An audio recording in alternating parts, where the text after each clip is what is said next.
qoliyo 30 askari oo ka tirsanaa ciidamada maamulka Puntland isla markaasna lagu ururinayay deegaanka Geed Xamarka ee degmada Wudhur ayaa saaka soo goostay kuwaasi oo ka soo mid noqday ciidamada Soomaaliland ee hore fariisinkoodu u ahaa degmada Wudhur iyo deegaanada hoostaga taliyaha ciidankaasi watay ayaa ka warbixiyay tirada ciidankan iyo waliba fariin uu u diray xukuumadda Soomaaliland ciidankii markii hore Khaatumo ahaa markii dambana u galay Puntland iyadoo sida dirteed duruufaha uga nageysay taasoo kamid ah macnaheedu ciidankii la qarameeyay oo xuquuqdiisa iyo xaqiisa la waayay oo wasiirka Kiisa Cabdi Yuusuf arinta lafteeda oo isagu kontankii ka haray oo laga reebay saasaan Puntland anagu u galay fariisinkayaguna wuxuu ahaa hadaan maamulka Puntland anagu galayna Geed Xamarka iyadoo sida tahay markii Puntland la geeyeen maamulkii aanu tagnay iyo madaxdiina la hoosgeeyeen kuwa ma garanaysaa deegaankayaga iyo dadkayagii cadow nooga dhigay oo naliyaga idin cadawga sida dirta anagu waxaan ku tashanay maadaama ciidankii markii horena sida dirta waxaan ku tashanay odayaashayada wax garadkayagii inaanu iyo dalkayagii inaanu soo noqono cadowna aanu aysan noo ahayn iyo madaxdayadii sida dirta waxaan doonaynaa Soomaaliland iyo madaxdayada inay wax weeyaan wixii xaq iyo xuquuq aan u leenahay inaanu helno baanu diyaaruna ciidankayagii iyo mas'uuliyiintayadii iyo dalkayagina waa u soo noqon xuquuqdeeda aanu helno wixii aan xaq u leenahay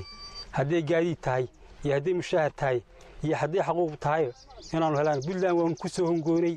haddaan ku soo hongoonay dalkayagii baan u soo noqonay deynaan iyadana ku hongooyin baan rabnaa geestiisa waxaa madashaasi ka hadlay wasiirka amniga Khaatumo Kiisa Cabdi Yuusuf oo goobjooga isla markaasna fariin u diray xukuumadda madaxweyne Muuse Biixi Cabdi oo uu sheegay in ciidankan uu yahay ciidankii Khaatumo kuwaasi oo ka mid noqday maamulka Puntland hayeeshee dib u soo laabtay isagoo fariin u diray in ciidankaasi la soo qarameeyo waa nasiib oo waa farxad haddii maanta ciidankeennii qaranka iyo saraakiishiisii iyo odayadiisii iyo madaxdeennii iyo keeni Puntland tegay iyo kii ciidankii Soomaaliland ay maanta goob wada taagay nasiib weeye waa raganimo iyo dadaal iyo caqli wanaagsan oo waliba qoladiinan hadda timid aad la timaadeen waa soo dhaweynaynaa waa ku faraxsanahay sida hadda aad u hadasheen labada sarkaal ee u hadlay ama labada oday ciidankan u hadlay say u hadleenna waa soo dhaweynaynaa waad ku mahadsantihiin warnimayahow wararka meesha yaal waxa weeye canaanta wax ma tarto hadda anaay canaananaysan ilaa shalay iyo daraad iyo hadeerba canaan iyo maag iyo aflagaadaba waad ugu hayseen waxa weeye ciidankii hore 250 inaad ahaydeen wallahi Soomaaliland oo dhan way ogeen laakiin 200 baa markaa la soo daayay 200 la soo daayay waxay ahayd ciidankan balcadna fayska dambe ee Khaatumo la xiriirada balcad baa ahayd fays 2 in laydi soo daayaabay ahayd haddii iyadoo laydiin maqan yahay oo aan wali idiin maqannahay oo aan debma bariba masaadaba ma bishana ma tixigtaa ay tahay oo aan kuma maqannahay haddii balaayo idin duufsatay oo aad raggii kale kii geel la joogay iyo kii suuqa noo joogay aad ka haysateen iminkii haatan waxa weeye ilmaadeen rayaal 250 ciidankii isku mid weey qabiil leeyd kuma kala soocin midabna leeyd kuma kala soocin waxa la wax leeyd ku kala soocay ma jirto waxa weeye intii fooliye baagadi tira soo baxday tirada inaynu qaadana marka hore soo maaha tirada inaga dhibana soo inaan doonana maaha waxba yeeynaa isa darad ninba xabad ugu riday keebu ah kii xabad ugu riday ilaa noo soo gal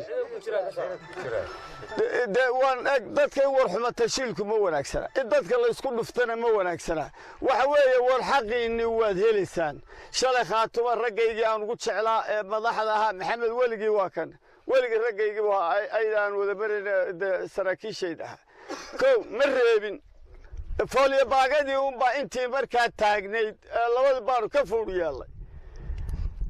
intana waanu idin maqnayno ilaahay baan nagu ma been baan idin sheegaynaa hadeerna waa inii hawlgalaynaa ilmaha reyaalo inta wixii hore tage ciidanka ka hadhay sidaan u raacin lahayn ilaa madaxweyne ilaa taliya ilaa golaha wasiirada Soomaaliland annaga gaarsiinayna idinkana waxaanu idinka rabnaa dirayskan inaad iska dhigtaan xeeradiina iyo ciidankiina iyo raggiinana aad wax la qabtaan xuquuqdiina intaan raadinaynana aad noo sabirtaan intaa ma iga ballan qaadaysaan annaha idinka ballan qaado inaanan geed dheer iyo geed gaaban aniga taliyaha ciidanku aanna meel walba u fuulo aan idiin marno wixii xabadii iyo wixii inagu kala dhacayna waa saamax soo isma saamaxna dee ها وحويا دولة وركا وقارسينا عيدا كي إبنكا عيدا كا هذا ماشى مريا ولي برجع يجي هرون وان كحماي والله وحلا قد انقضوا عند اللي هذا بدنا وقرمي بدنا ورابي معها وفولي باقلا مربقو أرسل إذا ما ذي خاتموا دن وذوقتي كوي ولي لبا قرمين ساحدير kuwa buuhoodana konton baa laga qarameeyay ciidankii kale waa hadhay kuwii kale gobolada kale waa hadheen dee iyadoo wixiiba sidaa step by step maalinba wax la ciidan la qarameeyo oo u horreeyey oo toos loola wareeganayo intii ballacad ee aad ka mid ahaydeen baa jirtay intiinana waa la raacinayaa kaligiina maaha dee ciidamadii oo dhan khaatoomeela joogaanba inaan u tagno oo la soo wareegno oo qaramayno oo tababar la siiyo oo darajo la siiyo oo xuquuq ciidan la siiyo sida ninkaas sheegayay aan xuquuqdoodu siina annaga mas'uuliyadaasna saaran tahay haddaan nahay madaxdii khaatumo warnimo aan raalli kala ahaano kuwa dalkiina haddii xabad iyo dadkiina leedhi ku dhibaad iska garateenna aad baad ugu mahadsantihiin nabad baynu qaadanay wax allaale wixii Soomaaliland inagaga maqnaa wada hadal iyo wada xaajood iyo xisaabtan baynu ku helaynaa حبضوا حل معها حبضوا حل كقولة شرب معها سياسة مسكحة حل كي قشة وحلقة يابا واحد قول كويشة إن نبض كويشة نبض ما يسكوه عن هذا وحي نقبل حتى الدقائق خاتمة بنا مو دوننا سياسة الدولة دينا يمامل كي خاتمة يمدح دينا موجودة بايدسان يرو وين السلام يا وحسام يا سلاشيتا سوالنا وعسلام عليا ويشا عمبضي وعمبضين وعركوغين إن الخاتمة هيدين بدلا كوبا نوغين خاتمة والبحانتي وبلع ضاء هيدين وحنون لي وعركوغين أمانكا إذا كينا إذا كيسو اللبان إذا كوغين كنتولا خيرين أقول كنتولا وبلد كنتولا اسكما نوغين وعلي اللي تصير وان بضع اللي حسما انبضو وانا بدلا من نغان دلنا قبل حيو اهلا نقبل حيو سبنا نتلبا نقبل حيا وضدبا نقبل حيا ووان نحي من هنا نكو بدلا من نغان وهذا بطين إسرسدا واسوي واسوقاتين وادي سولوينا وعلي بريجي هوري سمن الجاهليجي وحالك اللي دعشري جيل اللي كان دعشري وكان كان دعسن شري كيل هانا ولا قاعد شري مين الله ينو قاعد شري وعكدك من مانتا Soomaalidu waa kala dadka kala dhacdo rag kala dhacdo waxa kamid ah ciidanka leena ka dhacay waa kamid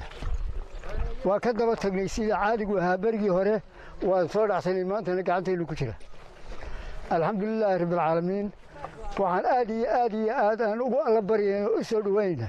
maanta hadii wax kasta khatasho way dhacdaa qofka bil aadanku taladu marba ka lunta hadda dib ugu soo noqoteen si kastaba ku kaalayo haddaad maanta aad tihiin ciidankii khaatuma haddaad tihiin oo saraakiishiinnii iyo dowladdiinnii iyo dadkiinnii iyo degaankiinnii iyo odayaashiin maanta aad gacanta ugu jirtaan annana waanu ku alla baryaynaa idinkana waad igu xamdinaqinaa ilaahay ka sugo hore ee ka hadhay markii hore khaatuma la soo dagaal galay ama la soo system galay waxa weeyaan waxaanu la soconay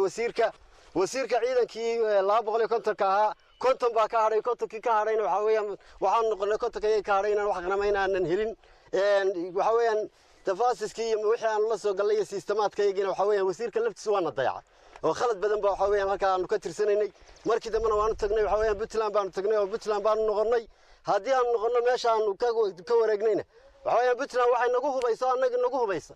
tiri galab magaaladiinii iyo dadkiinii iyo wixiinii iyo shacabkiinii aad ka timaadeen shalay la dhaca rasaas oo gala waxaa weeye sidaasaad ku qabanaysaan waxaa mooshin noocaasa annagana lagu abuuray taana waan qaadan kari weyn waxaa weeye waxaanu ka codsanaynaa annagu haddeertan waxaanu u nimi odayaashayadii iyo waxaa weeyaan intayadii kale waxaa weeyaan iyo taliyahayaga ciidamada iyo odayaashayadii iyo dhaqankaygii magaaladeedii Wudhur baanu nimi waanuna joognaa waxaanu ku tala jirnaa insha Allah biidnillaahi karim meeshay noogu taliyaan inaanu ku tashanno iyadoo waliba aanu ka codsanayno dawladda Soomaaliland iyo waxaa weeye madaxweynaha Muuse Biixi Cabdi haddii uu macnaha waxaa weeyaan dalkan annagu wada aragtaa meel kale laguma soo hubin qoryahana uma sidano systemkan aad arkaysaa waxaanu ku dagaalamayna weeyaan waxaanu ugu talagalnay inaanu wax kale ma ahayn inaanu waddankayagana ku difaacno maadaama da wixii bay isugu hogbayaan shubteen in la yidhaahdo maanta waxaa weeye waa in aanu helnaa xuquuqdayadii wixii xuquuq aanu ku lahayn madashaasi waxaa soo gunaanaday taliyaha ciidanka militariga aagga degmada Wudhur iyo deegaanada hoostaga gaashaanle sare Cabdilaahi Dheere isagoona la wareegay ciidankan sheegayna in saacada laga bilaabo ay ka mid yihiin ciidanka qaranka Soomaaliland waa soo hadalka u dhigay ciidankan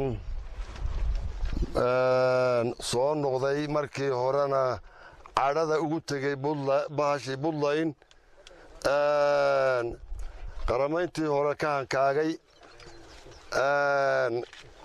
iyo غير wixii la midaba waa soo dhaweynaynaa walaalayaal ku soo dhawaada deegaankeennii waad aragteen wixii la idinla damacsanaa waad aragteen ninbaa wuxuu odhan jiray ilaahow axdar nooga dig ilaahow axdar nooga dig axdar nooga dig waxaa weeyaan waxaa laydinku waday halaag dalkiinna dadkiinna dawladdiinna intaasaa waxaa laydinka dhigayaa cadow nin walowba axdartii ilaah baa idinka digay ilaah baa maamulka iska leh idinkuna waad ku tashateen waa laydinla hor yimi sidaasaad yeelaysaan baa la yidhi nin walowba waxaad ka bilaabaysaa aabbaha iyo walaalka iyo hooyada iyo ubadkaaga iyo naagtaada iyo abtiga iyo awowga intaasaad ka bilaabaysa soo saamahayn waxaa weeye ilaahay waa idinka nasteexeeyey rag baad ahaydeen jawaab baad ka bixiseen tukaraq baa laydin geynayaa nin walowba waxa lagugu waday waxaa weeyaan waa intii aad la dhalatay iyo intii ku dhashay iyo intii waalidka ku wahay waxaa laydin geynayaa tukaraq waxaad qabanaysaan laasacaanood oo laasacaanood yaa haysta dadkii lahaba hayste yaa laga horaynayaa waxaasaa laydinku sheekaynayey NGO baa la yidhahdaa NGO lacag baa laydinku soo qaadanayay marka maanta waa maalin farxad leh waa maalin weyn dawladduna riboodkiini waa loo gudbiyey miidiyahana waa laydinka arkayaa taladana go'aanka waxaa iska leh dawladdaa iska leh iyo madaxdeenna iyagaynu ka sugaynaa inta ka horraysa waxaa weeye maamulkiinna qorshihiinna waxaa weeyaan anigaa ka mas-uula anaa dawladda ka xilqaaday macal odayaasha anaa ka xilqaaday qaramayntii iyo xaquuqdiinniina dawladdan ka sugaynaa madaxweynahan ka sugaynaa madaxweyne ku-xigeenkan ka sugaynaa taliyaha ciidankan ka sugaynaa wasiiradan ka sugaynaa inaad maanta ka mid noqotaan ciidanka qaranka